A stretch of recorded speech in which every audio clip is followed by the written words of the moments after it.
अस्सलाम वालेकुम। आज का हमारा टॉपिक है एक्टिव इम्यूनाइजेशन। लेक्चर को स्टार्ट करने से पहले मैं बताती चलूँ कि आप मेरे channel daily dose of education को लाइक करें, शेयर करें और सब्सक्राइब करें और बेल आइकन पर क्लिक करके ऑल वीडियोस को सिलेक्ट करें ताकि आपको नए आने वाली वीडियोस की नोटिफिकेशन मिलती रहे। और उसके साथ साथ अपने सोशल नेटवर्क्स पर अपने फ्रेंड्स के साथ और उन स्टूडेंट्स के साथ ये वीडियो शेयर करें जो कि अफोर्ड नहीं कर सकते हैं एक्सपेंसिव बुक्स इन मेन टॉपिक्स को समझने के लिए, वो इनसे बेनिफिट गेन कर सकें। तो हमने प्रीवियसली डिस्कस किया था पैसिव इम्यूनाइजेशन को। इम्यूनाइजेशन के प्रोसीजर को हम डिस्कस कर रहे थे कि एक प्रोसीजर है जिसके थ्रू हम बॉडी के जो इम्यून रेजिस्टेंस है उसे इंक्रीज़ करते हैं अगेंस्ट एनी पर्टिकुलर पैथोजन। तो उसकी हमारे पास टू टाइप्स थी, passive and active immunisation. Passive immunisation हमने थोड़ा डिस्कस कर लिया था, उसकी टाइप्स और सब टाइप्स को भी। आज हमने उसी तरह एक्टिव इम्यूनाइजेशन को स्टडी करना है कि इसमें हमारे पास की डेफिनेशन है, इसकी टाइप्स हैं और फिर इनकी टाइप्स की एलैबोरेशन। एक्टिव इम्यूनाइजेशन और पैसिव इम्यूनाइजेशन में जो डिफरेंस है वो मेन डिफरेंस मैं आपको प्रीवियसली ही बता चुकी हूँ। एक्टिव इम्यूनाइजेशन की डेफिनेशन में ही ये बात लिखी हुई है कि it is acquired by the activation of immune system of the body. यानी कि हमारे पास जो एक्टिव इम्यूनाइजेशन है ये हमारी बॉडी में तब एक्वायर्ड होता है जब हमारे पास बॉडी की इम्यून सिस्टम जो है वो इसमें पार्टिसिपेट करता है, इन्वॉल्वमेंट होती है इम्यून सिस्टम की, यानी कि it is induced by challenging the immune system of the body. अब इसमें इम्यून सिस्टम इन्वॉल्व है, यानी कि इम्यून सिस्टम में हमारे पास सेलुलर इम्यूनिटी और ह्यूमरल इम्यूनिटी दोनों आ जाती हैं। यानी कि इम्यून सिस्टम अगर एक्टिवेट है एक्टिव इम्यूनाइजेशन में, जैसे कि नाम इंडिकेट कर रहा है इस इम्यूनाइजेशन की टाइप का, तो इसमें एंटीबॉडीज़ भी अपना रोल प्ले करेंगी या इम्यूनिटी जो है by the activation of T lymphocytes induce होगी। अब वो इधर वे में जाए ये डिपेंड करता है अपॉन द कंडीशन। टाइप्स पे आते हैं तो हमारे पास एक्टिव की भी पैसिव इम्यूनाइजेशन की तरह टू टाइप्स हैं based on natural and artificial methods of immunity.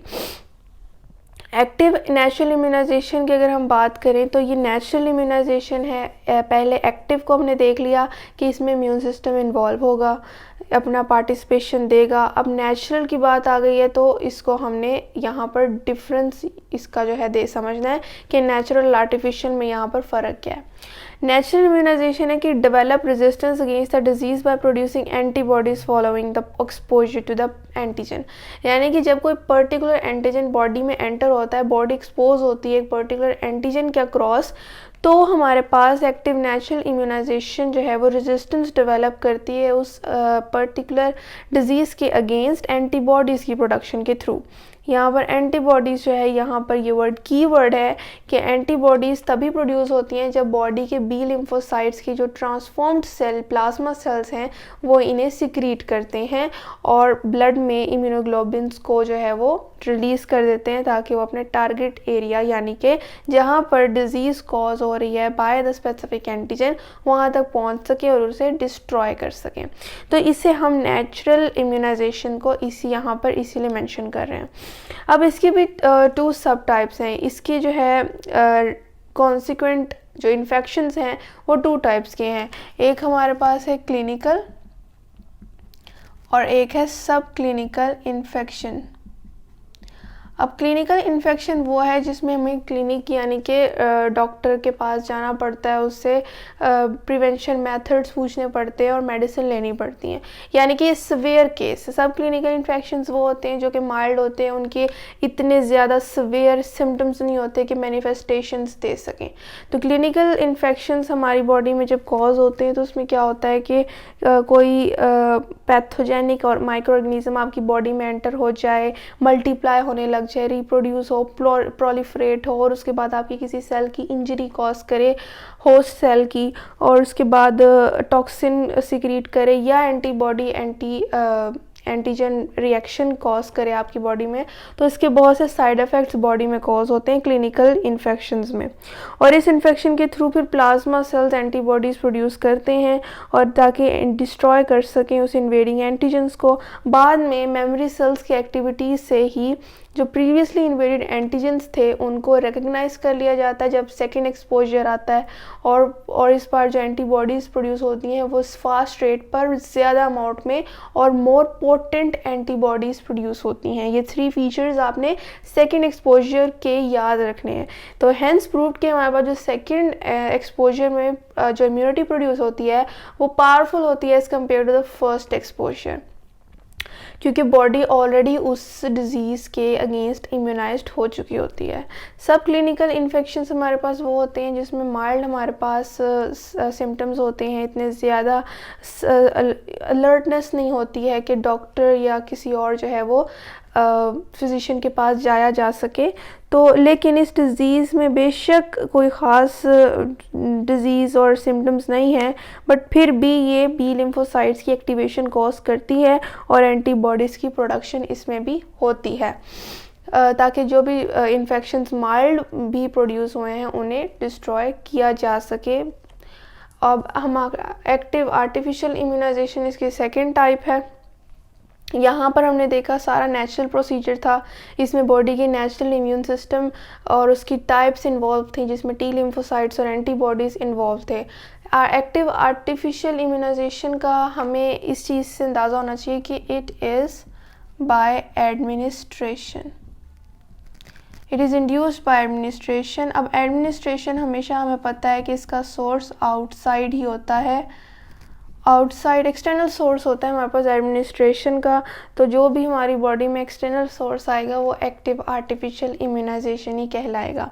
जिस तरह हमने पैसिव की आर्टिफिशियल इम्यूनाइजेशन देखी थी टाइप में, तो वहाँ पर भी हमारी एक नॉन इम्यूनाइज्ड पर्सन में वो सीरम डालते हैं जो कि इम्यूनाइज्ड पर्सन से लिया गया होता है, ताकि वो भी उस डिज़ीज़ के अगेंस्ट इम्यूनाइज्ड हो सके।